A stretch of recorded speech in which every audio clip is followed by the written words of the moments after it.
All right, segment one closed, take one. That's our first stretch of the countdown, and already 1970 is showing off its range, from protested power to pure road trip radio gold. Coming up, the countdown gets bigger, louder, and a whole lot more iconic as we move into the middle of the chart on the Rewind Rock Classic Countdown. We'll be right back after these messages. Take two, safety. That's our first stretch of the countdown, and already 1970 is showing off its range, from protested power to pure road trip radio gold.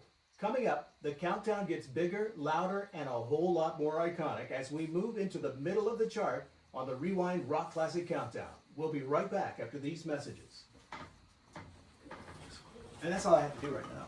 Okay. Is that cool? Yeah, just hold on for a few minutes. Sometimes. All right, folks, Gene Galin here from Chatham Journal. And look, we got a special guest today. Actually, we're going to have a conversation with Chris O'Brien. And Chris is doing something new here in the county that hasn't been done before. WNCA is the radio station over in Siler City, regular radio station. But Chris here, you have a long history in radio. Yes. And you're doing something brand new here in Chatham County in Pittsboro. What can you tell us about that? Well, a couple things is, my wife and I have lived all over the country, worked in broadcasting, but we love it here.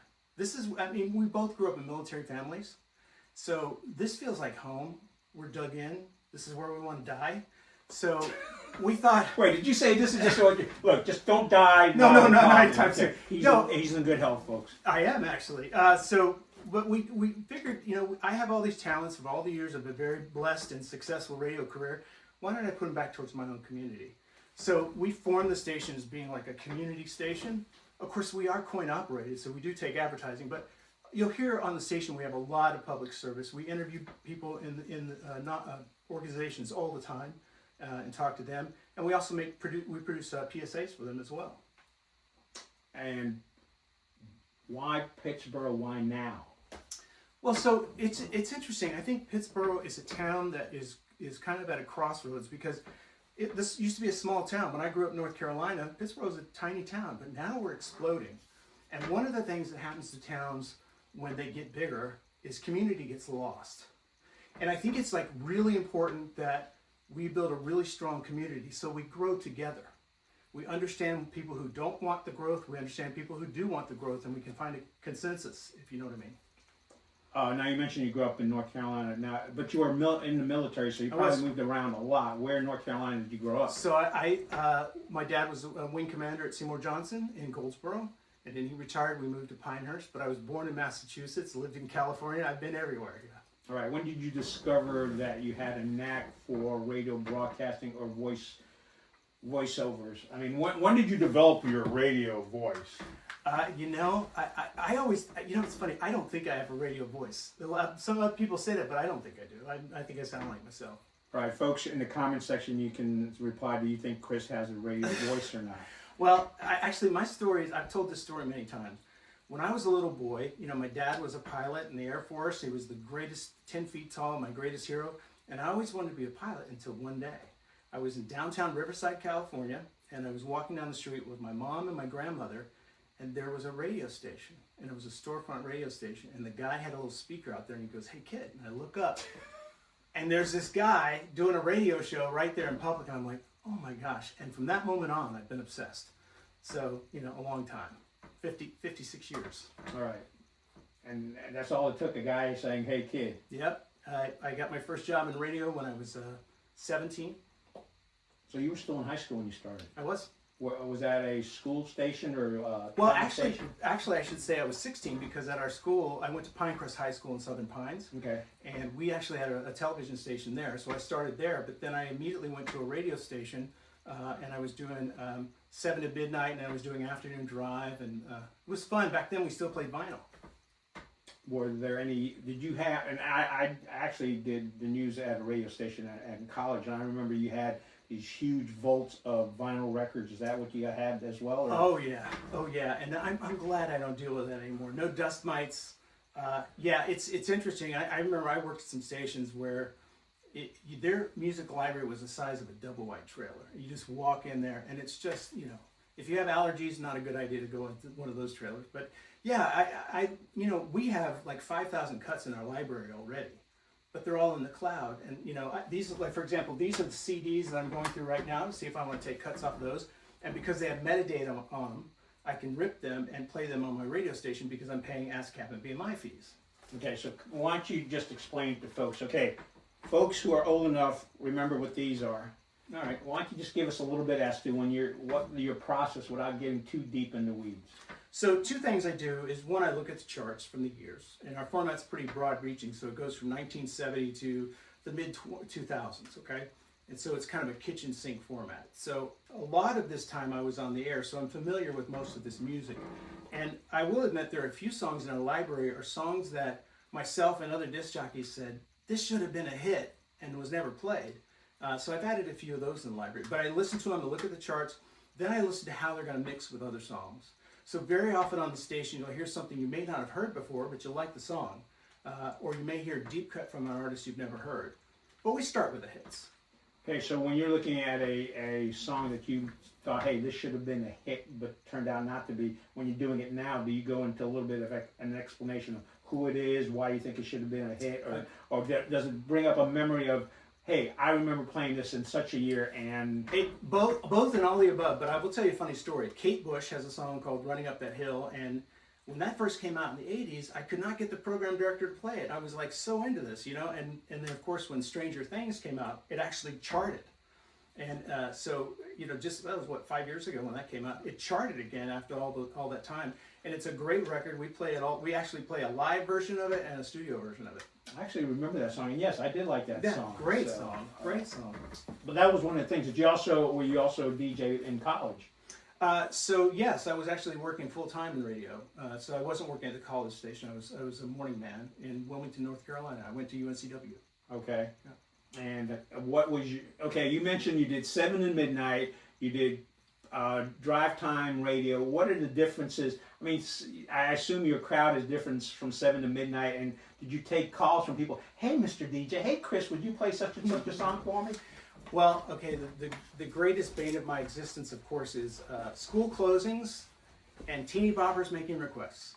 That was ad nauseum over my career. So in radio, it's just like the military. You work, your first job is usually running like Dick Clark on Saturday on the album and spinning it, and then you get an on-air job, and you'll get overnights or 7 to midnight, and eventually you want to work up to a morning show. Right. So I've done every shift on the radio station, and I like doing mornings. It's at 61, it's a little harder to get up at 4 a.m., but I love it.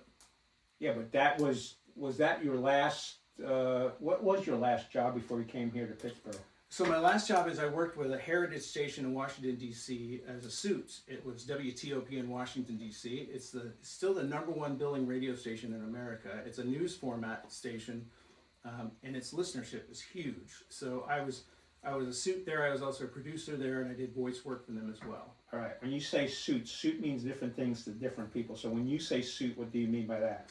So I was a senior sales executive, and then I was also a consultant to their programming department. All right. And you mentioned news format. I grew up in New York City, and we had WCBS was the big radio station. Yep. Updates every 5 minutes or 10 minutes. I forget what it was. Yep. Was that kind of your format? Yeah, that was the format. They did traffic on the 8s. All right. And that station's been there for a really long time. What makes it a heritage station, if you remember the fireside chats that we learned about in school with Roosevelt, there's a WTOP microphone there. We're not that old. I know, but I remember it from school. So okay. I have photographs of the WTOP microphone in front of Roosevelt and also the WWDC microphone in front of Roosevelt, and I worked for both of those stations. Okay. So that must have been fun. Did you get into talking to the old timers about how things used to be? I was, my very first job that I really was super involved in is I produced a show called The Big Bands Are Back, and all of us did. A lot of the guys, an elderly gentleman named Emerson Cole who had a big band show, and we actually recreated these live shows like from the Rainbow Ballroom with chinking glasses and the whole 9 yards. It was a really fun job. I worked with some legendary broadcasters in DC, really did, and they've all passed on now, but one of the guys, a guy named Eddie Gallagher, he worked till he was 90, I think, and then went home and died, and that's the way I want to go. I want to do a shift and sign off. All right, just don't do it before we end our conversation. No, He's 61 and he's in good health, folks. I am. I just lost 130 pounds. Oh, did you really? I did. I got fat. Most radio guys do. Well, that's because you sit around. Did you? That's right. When did you get this chair? I've had this chair for probably 20 years. So you're telling me you used to sit in this chair when you were 130 pounds more? Yeah, I was over 300 pounds. Holy cow. Yeah, it sounds like it too. It's noisy. No, it's okay. No, we're not doing a brand advertising for the chair. No. Because if it can handle Chris, what made you decide? Hey, you know what? I gotta lose that 130 pounds. So I unfortunately had long haul COVID, and COVID tried to kill me, and and it was a very dark time. But one of the things that happened to me with COVID is, of course, you feel terrible for years. I found a good physician to take care of me and get me back on track. But the other thing, the cruelest thing, is it left me with a stammer. And for a radio guy to have a stammer is tough. So I'm constantly working on the stammer, trying to get that better and better and better. Okay, being a non-medical person, when you got a stammer from COVID, okay, and and if you don't want to do it, you don't have to do it. No. Can you recreate what that stammer sounds like? Well, you'll hear it when you listen to my show, or when you talk to me every once in a while, I'll stutter in a sentence, like I just did it. A word comes out, and I'll stop and think about it internally before it comes out. And a lot of the neurological damage from COVID is still being discovered. A lot of people have all kinds of different things from it. All right, so that said, hey, your doctor basically said, Chris, you got to lose this. You're Well, she is a nurse practitioner and one of the best I've ever met, and she said, you're going to die. Yeah, but we're all going to die. Yeah, but you're going to die imminently if you don't lose some weight. All so, right. yeah, and it's taken me about 2.5, 3 years, but I feel great. I don't feel 61. I feel like I did back in my 30s. I feel great. And what process do you want to share it with folks as to what process you took to get there or not? No, that's fine. First was diet and a little more exercise. Mostly diet, getting away from the things that, I stopped drinking beer, which I love beer. I stopped drinking beer, and then when I got to a certain point, you plateau. Right. And I did get a GLP-1, and I'm on a trizepatide now, but that eventually is just getting tapered off. And that's been really good for me, because not only has it helped me lose weight, it's helped everything else in my body too. So you met with the nurse practitioner. She said, Chris, if you don't lose your weight, you're going to die. Yeah. So when she saw you for your annual checkup the next time, how much weight did you lose, and did you make her happy? I get high fives from her every time I see her. Yeah, I think I'm her new poster child. You know what? It's funny. Anymore, I don't worry about how much I weigh anymore. It's how I feel. Right. And so yeah, it's been a great chapter in my life. A hard one, but a very good one. You learn from stuff like that. So you're this is like the medical version of Scared Straight. Yes, absolutely. For those of you who are listening to the interview, if you're not old enough to remember when they put that on broadcast TV, oh my gosh, that was shocking. Yeah, I know we're going to be, we reference CDs, and there's people that don't remember what these are. And then also Chris and I were talking about the fact that we're both old enough to remember what it was like to watch the first man land on the moon back in 1969. So if you're under 53, you didn't get that opportunity. Although this last week you said you were geeking out on it. It was the fact that we got so close to it. Well, if you look around my office, I've got every Apollo mission patch. I noticed that down over there. I'm a big aviation buff. I love aviation. Well, that's because your dad was in the Air Force. My dad and my brother were colonels in the Air Force, both pilots. Okay. Yeah, and I became the DJ. So were you like the black sheep of the family? Like, oh, here comes Chris. I'll tell you a funny story. God bless my dad. He passed last May, and he was 95 years old. But when I first started in radio, he just couldn't get it into his head this was a real job, because he saw that as like a step below party clown, right? And so for years, he would send me these ads from the paper for bartender school. And he'd say, you can make good money as a bartender. And I'm like, Dad, what the heck? And I remember my proudest day is I won a Best of Show Addy at an Addy Awards one year, and Dad was there. And it was... So that when it kind of clicked for him that, hey, what, Chris may not have gone into the Air Force, but he did good. Well, the end of that story is my dad was, a military guy. He was not big on apologies, but the way he apologized to me was when I first moved back to North Carolina after retiring from radio the first time. He said, "Let's go buy a bartender school." That's what he said to me. That's his way of saying I'm sorry. Now, did your brother get into cahoots with your dad to pick on his? I assume your brother was older. Is that correct? Yeah, my brother's older. My dad was a bomber pilot, flew B-52s for Okay. many, many years, highly decorated pilot. I'm really proud of him. My brother flew F-15s. And so when you have fighter pilots and bomber pilots in the same room, it's nothing but competition. Right. It was always interesting. Now, did all three of you go to see Top Gun the first time, and your dad and your brother going, that can't happen, You know, that can't happen, that can't happen? Yeah, my wife hates that. Every time I see like jets and stuff where they'll call something an F-15 and it's actually an F-4, and I'm just like, oh, no. Continuity's bad in those movies. Yeah, my brother-in-law was in the Navy, and what was that movie with Tommy Lee Jones? He's sitting there, no, that wouldn't happen, that wouldn't happen, that wouldn't happen. I'm like, can we just enjoy the movie? He's like, that wouldn't happen.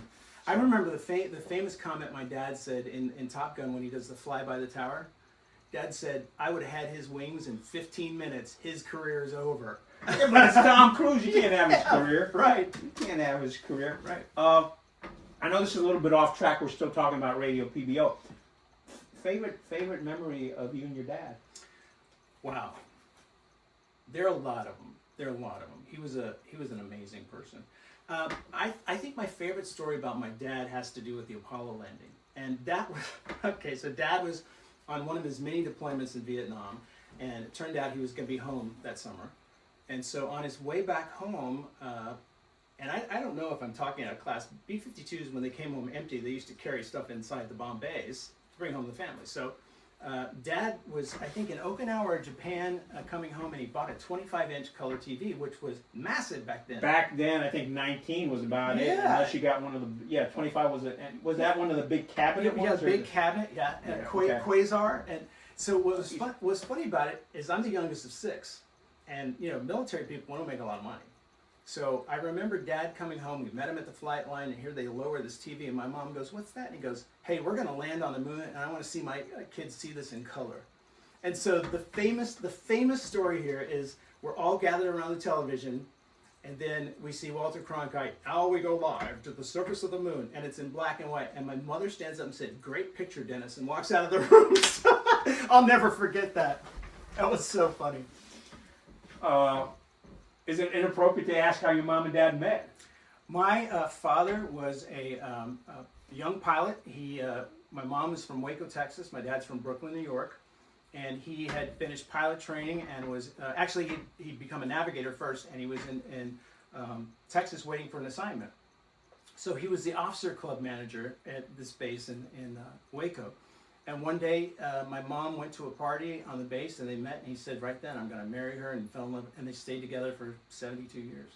He said this before. Did they even go on a formal date when he said this? The moment he met her. Your mom didn't have a chance. No, she didn't.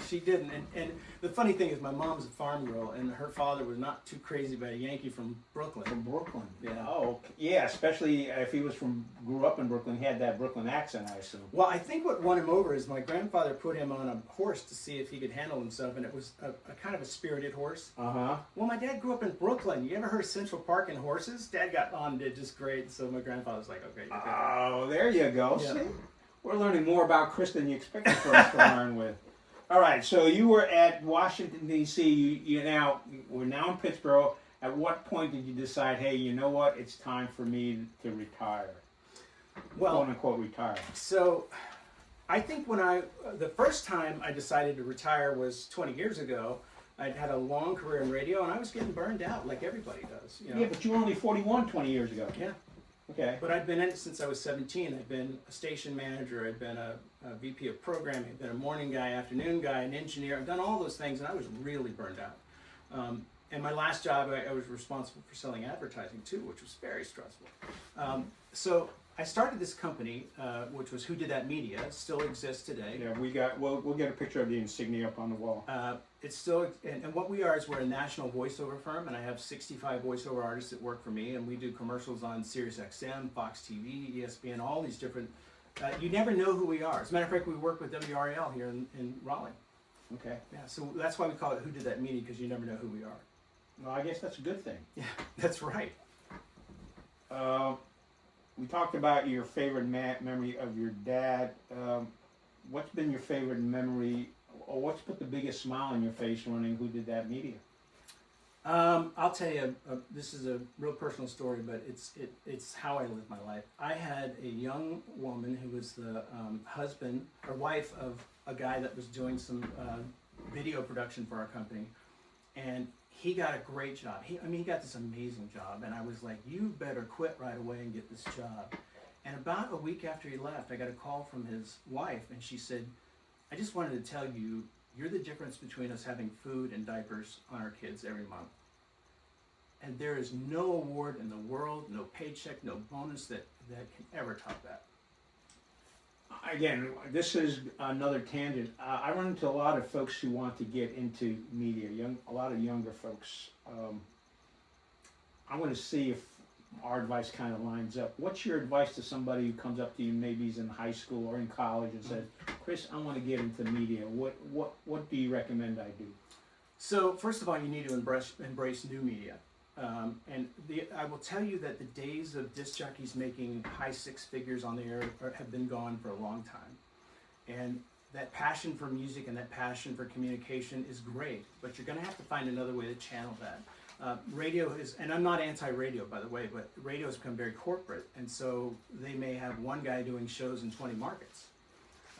And so back in my day when I started out, every station had a full arsenal of guys Right. and girls. Let me ask you about this, because there's folks who think about going into media and they're like, oh yeah, it's glamorous and it's fun to do. But have you found that the folks that succeed, whether they work in older media or new media, that you have to hustle to be successful? Oh, absolutely, absolutely. One advice my dad gave me, he said, if you're going to do this and not go to bartending school, you need to learn every job in the radio station. And I did, and you become absolutely invaluable, because many times I've been in places when I was a suit and the station went off the air and I knew how to get back on the air, and other people were like, how do you know that?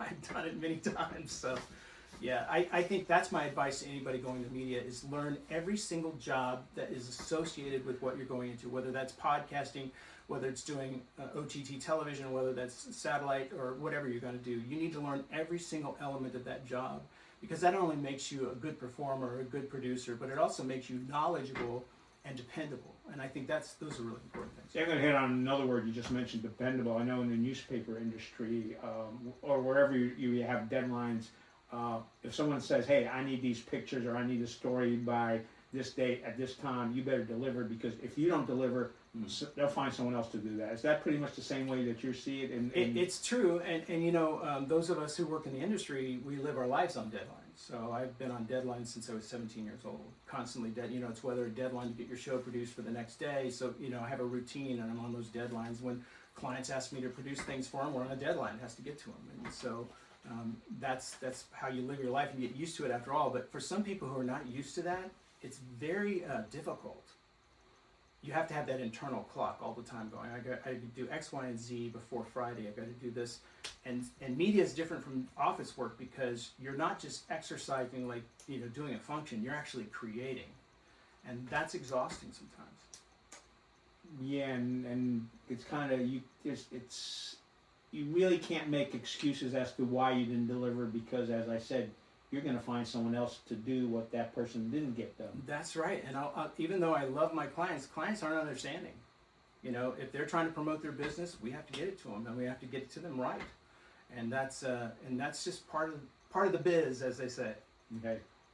You won a lot of awards, and actually, I'm going to come over here and grab one of these if you don't mind. Okay. Which means that you've been doing some things right. And you won an award for Who Did That Media as well, haven't you? We've won 5 Emmy Awards for Who Did That Media, and the way those work is we work with radio and television stations around the country. Our television stations are the ones who win Emmys.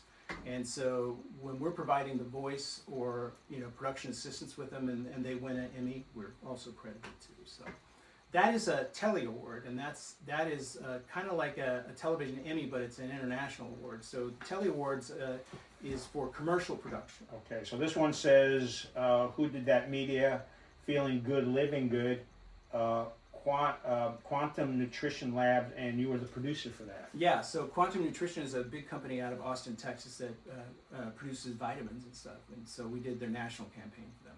All right, and you've got 1, 2, 3, 4, 5, 6 of these. So I have a couple bronze, I have 3 golds and 1 silver. So is this a bronze? That's or a gold? bronze, yeah. That is a bronze. Okay, I'm sorry I picked up the bronze. I should have picked up the I should have picked up the gold. You All know- right, and then let me ask you about this. Look, I'm going to touch the base so that way you don't have to wipe my fingerprints off of this. Well, it's probably dusty anyway.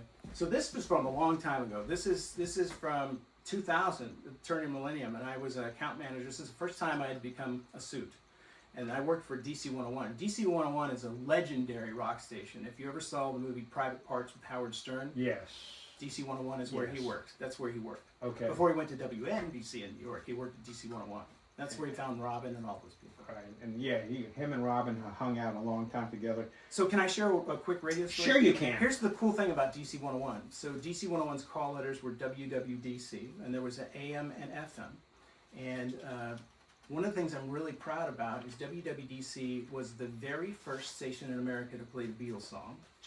They did the first interview with the Beatles right at our studios in Rockville, Maryland.